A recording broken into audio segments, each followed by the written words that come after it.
Friends ఇదే Sony వాళ్ళ MDR M1 head phone. So ఎవరైతే సౌండ్ మిక్సింగ్ చేస్తూ ఉంటారో, పాడ్కాస్ట్ చేస్తూ ఉంటారో, సౌండ్ మీద ఎక్కువగా వర్క్ చేస్తూ ఉంటారో, సింగింగ్ చేస్తూ ఉంటారో వాళ్ళకు ఇది బాగా యూజ్ అవుద్ది అన్నట్టు. మరి ఫటాఫట్ దీన్ని అన్బాక్సింగ్ చేసి ఇది ఎలా ఉందో చూద్దాం. సో మరి సీల్ని ఫటాఫట్ బ్రేక్ చేసేద్దాం.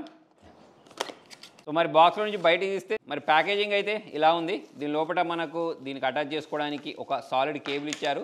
Next user manual, warranty card ఒకటి ఉంది. నెక్స్ట్ వచ్చేసి ఇది head phone. Next app connect చేసుకోవడానికి కూడా మనకు కేబుల్ని ప్రొవైడ్ చేశారు. మరి ఈ కవర్ని కూడా రిమూవ్ చేద్దాం. సో ఫ్రెండ్స్ మరి ఇది దీని యొక్క బిల్డ్ క్వాలిటీ మీరు చూడొచ్చు, ఎక్సలెంట్గా ఉంది. సోనీకి సంబంధించిన బ్రాండింగ్ ఉంది. కుషన్ గురించి మాట్లాడినట్టయితే చాలా సాఫ్ట్గా ఉంది. సో మరి 360 డిగ్రీస్ అయితే ఇది రొటేట్ అవ్వట్లేదు, కానీ లెఫ్ట్ సైడ్ ఇయర్కి ఏం పెట్టుకోవాలి, రైట్ సైడ్ ఇయర్కి ఏది పెట్టుకోవాలి అనేది ఇక్కడ ప్రింట్ అయి ఉంది. ప్లస్ ఇక్కడ దీనికి సంబంధించిన బ్రాండింగ్ ఉండడంతో పాటు ఇక్కడ ప్రొఫెషనల్ అని చెప్పేసి మెన్షన్ చేశారు చూడండి. నెక్స్ట్ దీంతో పాటే ఒక కేబుల్ ఇస్తారు. యాక్చువల్లీ ఇది డిఅటాచబుల్ కేబుల్ అన్నట్టు. అయితే ఇక్కడ మనకు ఒక స్క్రూ టైప్ ఇచ్చారు చూడండి. అంటే మనం ఇగ్గితే ఈజీగా కింద పడిపోకుండా ఉండడానికి ఈ స్క్రూని అయితే మనం బిగించుకోవచ్చు అన్నట్టు. దీనిలో డ్రైవర్ యూనిట్ వచ్చేసి 40 mm ప్రొవైడ్ చేశారు.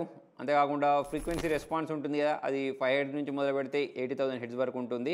మరి హెడ్ ఫోన్ వెయిట్ గురించి మాట్లాడినట్టయితే వితౌట్ కేబుల్ 216 grams ఉంటుంది. అంతేకాకుండా దీనికి ఒక కేబుల్ ఇచ్చారు సరే, అది 2.5 meters వరకు ఉంటుంది. అంటే మనం చాలా డిస్టెన్స్లో కూర్చున్నా సరే యూస్ చేసుకోవచ్చు. చెవిలో పెట్టుకుంటే ఇలా ఉంటుంది, కంఫర్ట్గా ఉంటుంది.